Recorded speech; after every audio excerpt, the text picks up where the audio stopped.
Hi there. Hope you're having a lovely day so far. Well, whilst we're home in isolation and heading into winter, what better opportunity to keep the kids busy than to teach them the lifelong skill of learning how to cook.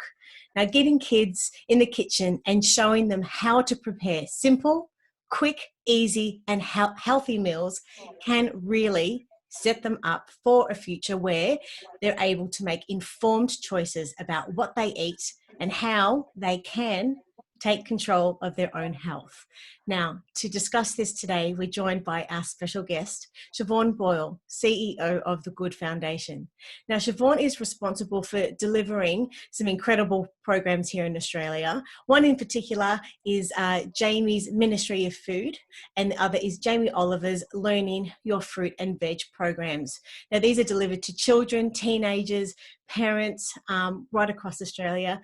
And today, Siobhan is going to share great tips for getting kids cooking in the kitchen. Thank you so much for your time today, Siobhan. How are you? I'm really well, thank you. And thank you for having us on today. It's an absolute pleasure to come and speak about getting kids in the kitchen, and especially during this time when we've all got a little bit more time at home. Yeah. Suddenly the importance of food and what we're eating is becoming more and more relevant, I think, because people normally present time as a barrier. Yes. And now we actually have time to spend in the kitchen and enjoy that preparation. And so we see this as a real positive that's coming out of the current situation, that families are sitting down together. They've got that ability to get kids involved in the kitchen because they're thinking, what can we do with our children? We've got them at home all the time.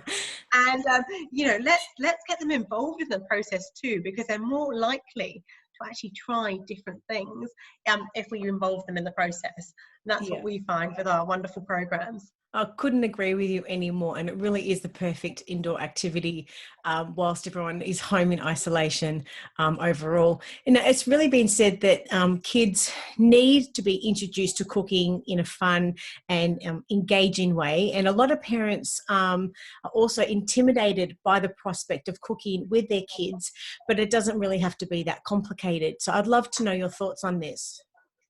Yeah, absolutely. I think people have a lot of misconceptions about what they need to do to get kids cooking in the kitchen. You don't need a fancy list of equipment. You don't need to sort of really modify the ingredients. And the most important thing is getting them involved and getting them hands-on, hands-in, and take them on that journey. Sometimes they might not like what you're putting together. They might put up, I hate tomatoes, or I hate this. But what we're always amazed by is when we get kids in the kitchen and you kind of give them some tomatoes and you might give them some basil and you put them together, you get them squishing, you get them chopping, and then you get them tasting. They're like, well, actually, that's really delicious. I didn't realize that if I put that with that, it's really yummy. And you know what? If they don't like it, it doesn't matter too. But it's the fact that they're taking part, they're involved in the process, and suddenly sort of a bit of magic often happens once you do that. So I think that's probably one of the most exciting things that can happen by getting them involved in the kitchen.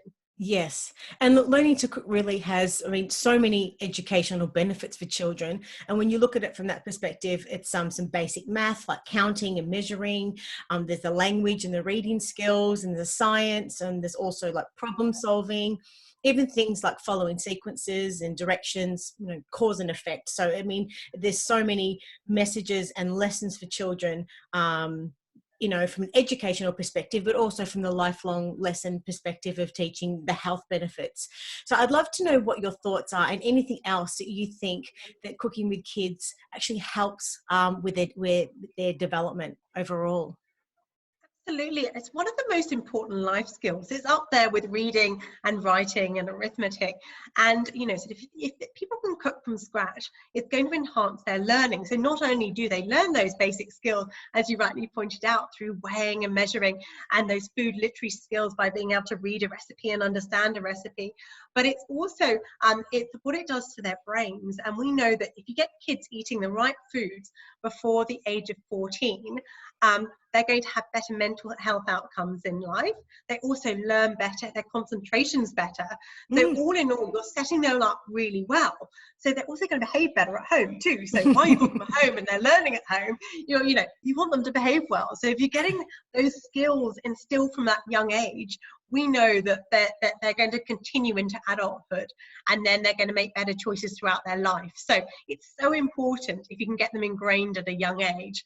So it's such a bigger picture. I think people sometimes pigeonhole food and they see it just for those immediate health benefits, but they don't see that longer term future with it.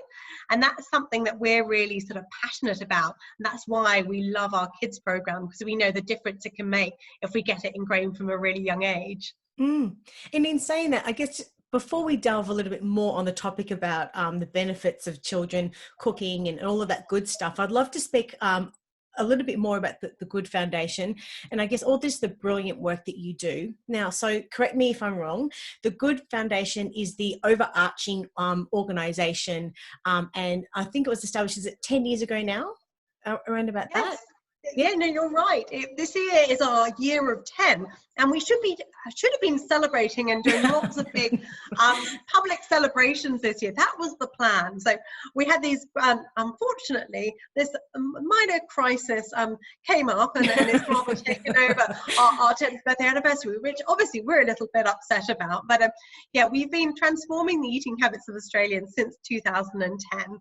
Yes. And it was set up with a primary purpose to deliver Jamie's Ministry of Food in Australia, which is a back to basics hands-on cooking program where we take people on a cooking journey, and we upskill people every week with a new cooking skill. We give them basic nutrition tips. Obviously, they learn fabulous recipes along the way.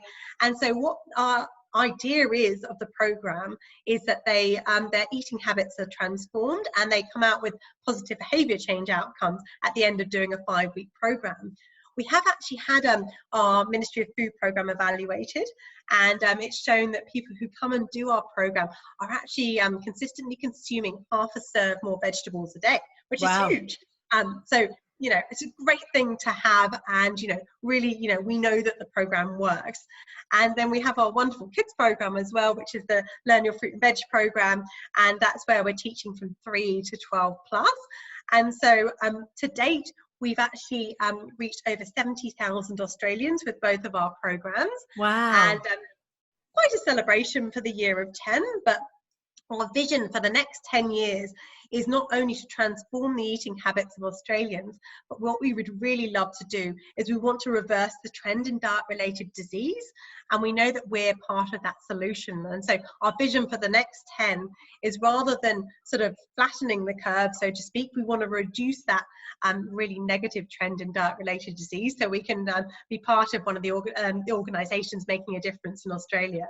Oh, and why do you think Jamie is so passionate about delivering these programs here in Australia? He loves Australia. Whenever he comes here, he's a bit like a rock star, but it's one of his favourite countries in the world.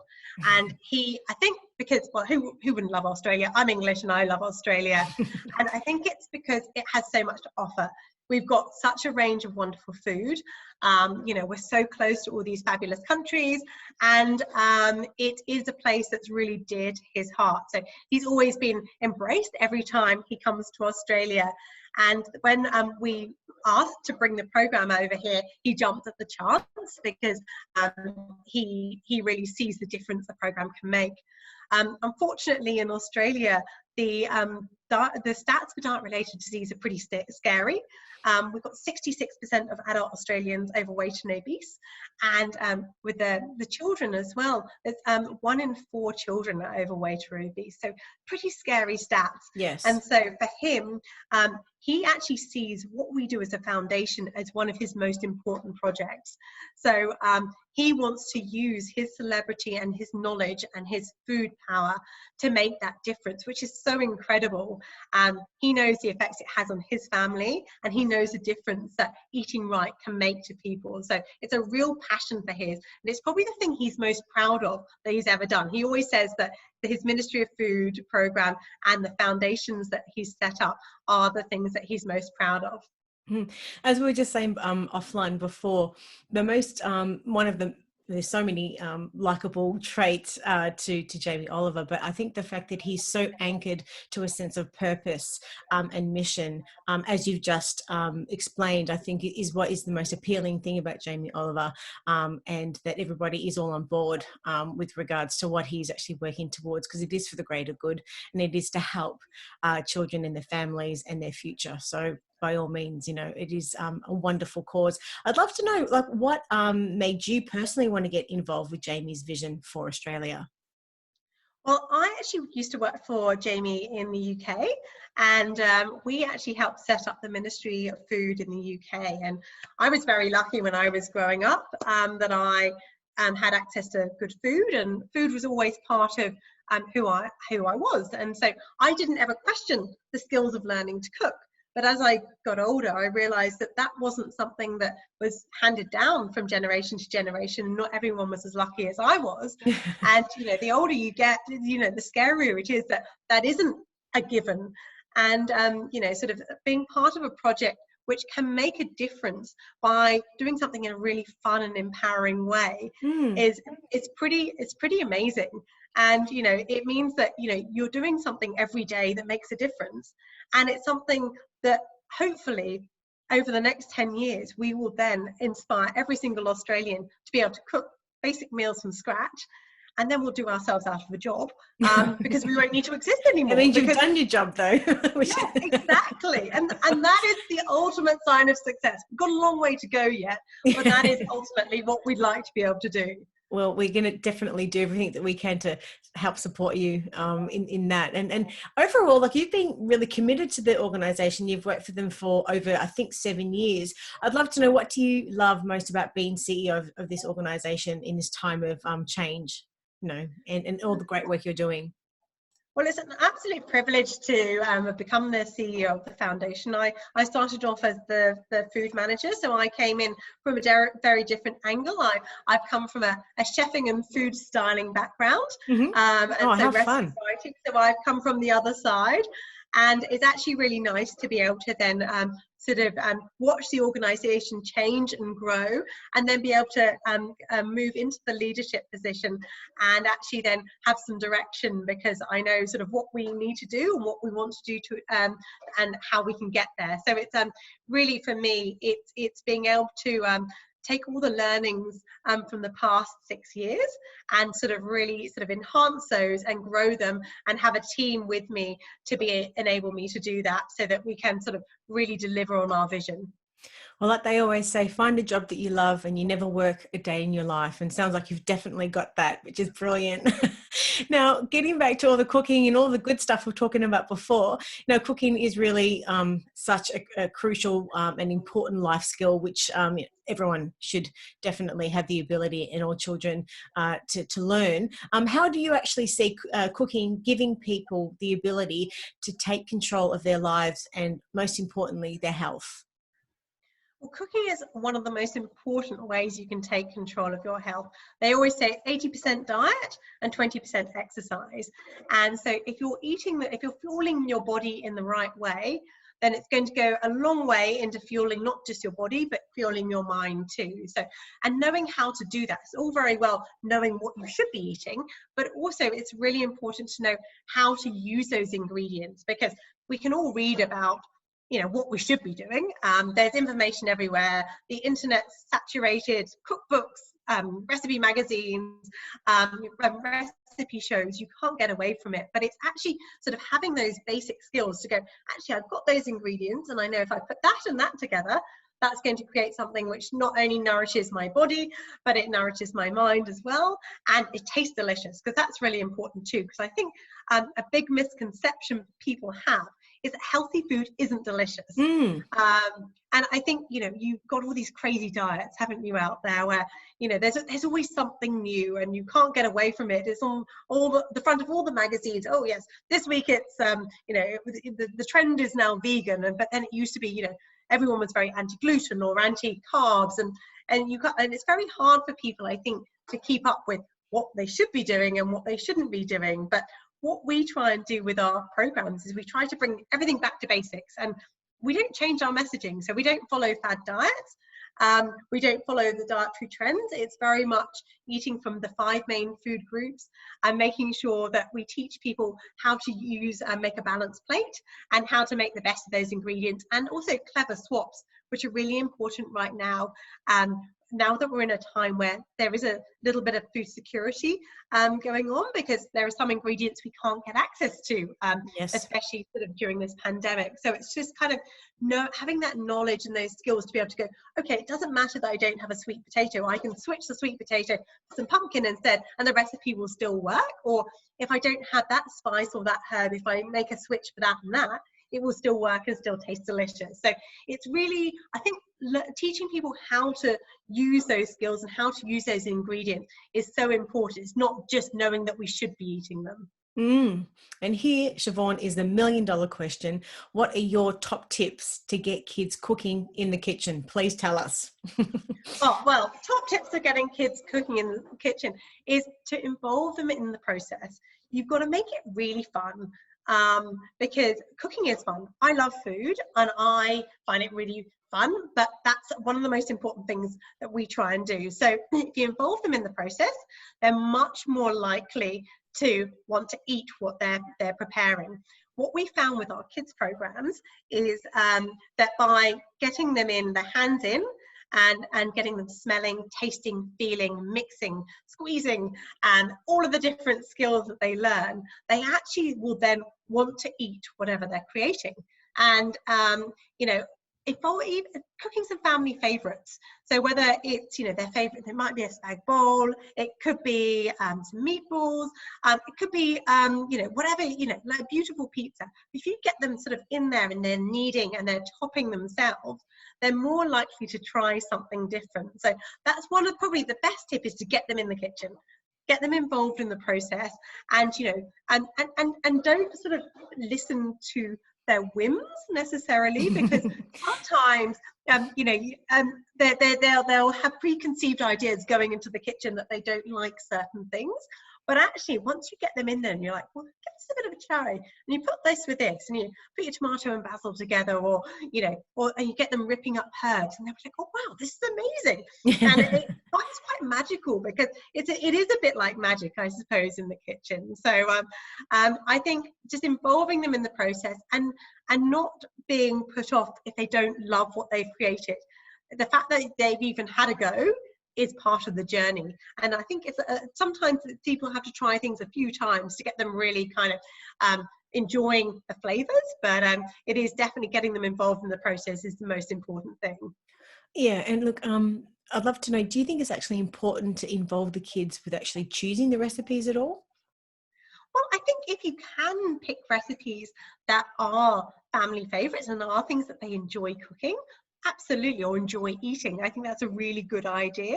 But sometimes sort of testing them and trying things outside of their comfort zone is also good, because you know, they might not have had experienced certain ingredients before, but by involving them in that process, they might be like, oh, I didn't realize if I grated carrot into that muffin, that would taste delicious too. And so, you know, it is kind of showing them how, by putting things together, they can sort of get different flavor experiences. But also, you know, if they're cooking something that they know they really enjoy, they're more likely to enjoy it even more. And then you're also saving your job for yourself a job for down the line, because then they can be on dinner duty too, which is a total win.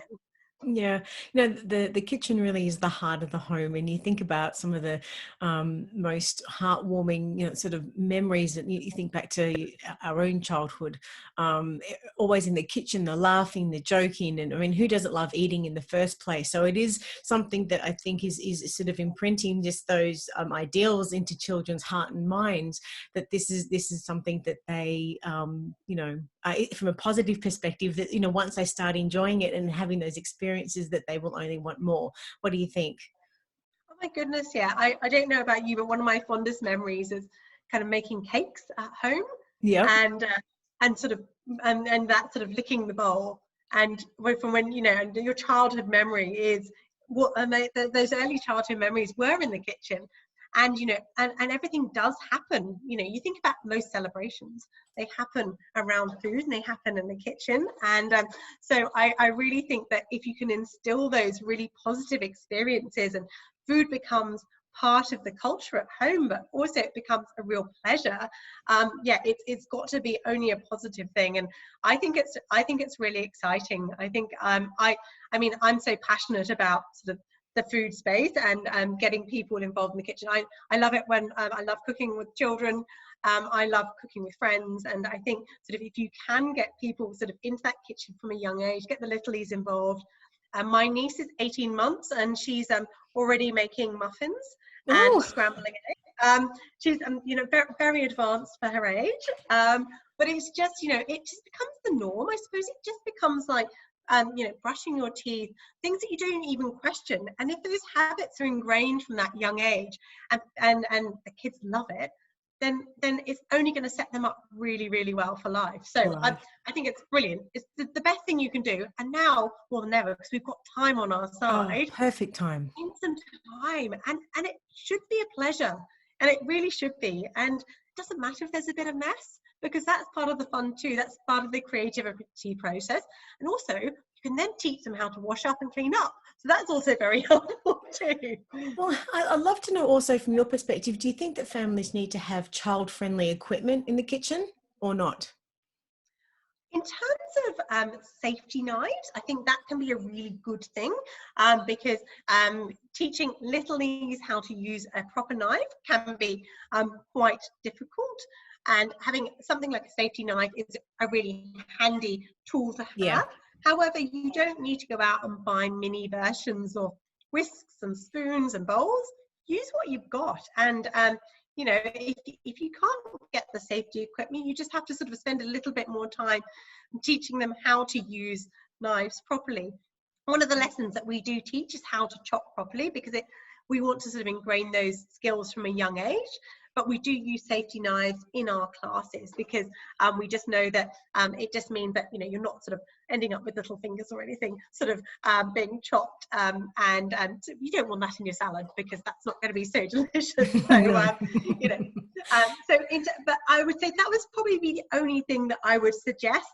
You know, if you are trying to get kids involved in the kitchen, there are great safety knives. There are great little safety peelers as well that you can get, which would just mean that, you know, sort of you are, you know, you can be a little less concerned if they do want to get involved, and especially if they're chopping something hard like a pear. Because if you're using a non-sharp knife, things can slip. So this way, you know, nice and safe with their fingers. But everything else, I would say no, just use what you've got at home, and don't see that as a barrier at all. And so in your programs, what's the earliest age, like from and to, that you actually run the programs for? So for our children's program, we run the children's program from 3 up until 12 years old. So that's for the Learn Your Fruit and Veg program. And then we haven't done younger, so we go into preschools and primary schools and daycares and before and after school care with that program. And then with our Ministry of Food program, we go from 12 to 90 plus. So our eldest participant to date is 97. Oh, I love that. It just goes to show you're never too old to learn to cook, which is pretty awesome. 100%. And I think that's a lovely thing. You know, I know we're sort of on here talking about getting kids cooking, but there isn't ever a problem with you know, sort of learning at any age. And I think that's the exciting thing about food. You can Yes. always learn something new, and you're never too old to learn to cook. So I think that's the brilliant thing. And so the programs, are they quite a hands-on experience in the sense that the children are cutting, they are creating themselves, or are they equally watching? I mean, I've come from an Italian background. Our family are very competitive with food. And as a child, I was only able, and only in some cases only just now am I able to actually even start cooking certain meals, because it's always, I've had to watch and learn and watch and learn. But it's wonderful, and it sounds like the programs are quite hands-on. Is that right? Yeah, absolutely. And we know that it's that practical element that really kind of inspires those habits. So, you know, what we do is we learn by seeing and doing. And so it is, with the kids, it's, we take them on a journey from seed to plant to shop to plate. And then we Wonderful. get them mixing and tasting and feeling. And so with the kids program, they're all non-heat recipes, so that they're accessible to pop up anywhere. so we can go into classrooms or community centres. And now we're actually delivering the programmes online, so we're live streaming with our programmes. And then with our Ministry of Food programme as well, they're all hands-on practical cooking classes as well. So, you know, having that sort of practical element is so important for us, and we are actually now doing both through the online format with the current situation in Australia. And what about fussy eaters? Tell us about that. What happens if somebody has a really fussy eater and they're wanting to teach them how to cook, but all of that? And don't be put off by fussy eaters. Mm-hmm. I think most children are fussy over certain ingredients. I don't know any child that hasn't said, I don't like that, I don't like that, I don't like that. And I'm sure we all did that when we were children as well. And I know that it can be very challenging for parents, because it can be quite sort of draining when you're like, they just won't eat anything. They'll only eat white food, or they'll only eat fruit. But it is, it's having the patience as well to kind of go, do you know what? It's okay. We're going to try this today. And if you don't like it, that's still okay. But it's still that participating in the activity often will sort of change their opinion. And if they've got siblings at home, or, when we are slightly more out of isolation and they can do this with their buddies as well, we find that camaraderie from having a fussy eater with a non-fussy eater, and they'll be like, well, she's trying it and he's trying it. So, and we put them together and they'll be like, oh no, they go, actually, it wasn't that bad at all, because they don't like to be left out. So definitely nothing wrong with having fussy eaters, because I think every child is fussy in their own way, but don't be put off by it. And just, it is that sort of, if you don't make a big fuss about them not trying something, that's always the best approach. You want to encourage them. You don't want to ever force them to do things, because otherwise they won't do it. And you want to instill that fun and enjoyment out of it. And sometimes it's just the process of them being involved with the cooking that will make it really fun. And then next time they might be like, actually, I do want to try it, because it did look quite delicious. And even though I didn't try it last time, maybe I was being a bit silly, because mum liked it, dad liked it, my sister liked it. So it is a bit of trial, a bit of error. And, I think sometimes you don't win the battle, and that's okay too, isn't That's it? okay too. Yeah. And you mentioned about patience earlier also. So is that important when cooking with kids at all? Oh yes, no, you do have to be patient, because things take a little bit longer than anticipated. So, some of us like to do everything at 100 miles an hour, and with children, I'm totally guilty of that. But with children, you do just need to be patient with them and let them sort of enjoy the process. So, having that time and just to spend, and not for them to feel pressured, so that they get to sort of really learn the process, but also really enjoy the process too. So a bit of patience goes a long way when you're working with kids in the kitchen. So overall, about the foundation, I understand that your vision is to lead the transformation of Australia's food habits to maximise the health and well-being and productivity of communities overall. As mentioned before, we all know and love Jamie. He really does have such a beautiful heart and an enormous mission, which he undoubtedly is delivering on in the UK, overseas, and here in Australia. So in closing, how else can we help carry on his great work here in Australia? So one of the best things we can do is to pass on this wonderful message of cooking. So what we try and encourage all of the people who engage with our program to do is to pass on those skills. So what we would love to see is this positive ripple of people coming and signing up to our programs, whether that's through the online format, or whether it's when we're lucky enough to be able to go back to delivering our classes live. And once you've experienced the program, pass that messaging on, so that you are sort of going, so it's rippling down to your families. And then encourage people to do this. And so if that message is being passed on across the generations and across every single person we engage with, hopefully then we will fulfill on our mission to transform the eating habits of Australians. Mm-hmm. And if you were to summarise, I guess, just your key messages from the chat today, what would they be for any parent at home? So in terms of getting your children into the kitchen, the best thing you can do is just do it. Yeah. Don't present any barriers. Pick recipes you think they might like. Maybe slip in a few ingredients that they might not have tried before, so that you can expand their repertoire. And also that patience piece. It is important to be patient with them, because learning can take some time. But the more the kids experience cooking in the kitchen, the faster they'll become, and also the more used to the cooking process they will become. And getting them engaged at a young age, one of the best things you can do. And I suppose you are also never too old to learn to cook. So whether you've got a 3-year-old or a 93-year-old, whatever age, we can all get back in the kitchen. We can all learn something new, and we can all be inspired to make positive change. Siobhan, we're so grateful for your time today. If anyone wants to get involved, whereabouts can they find you guys?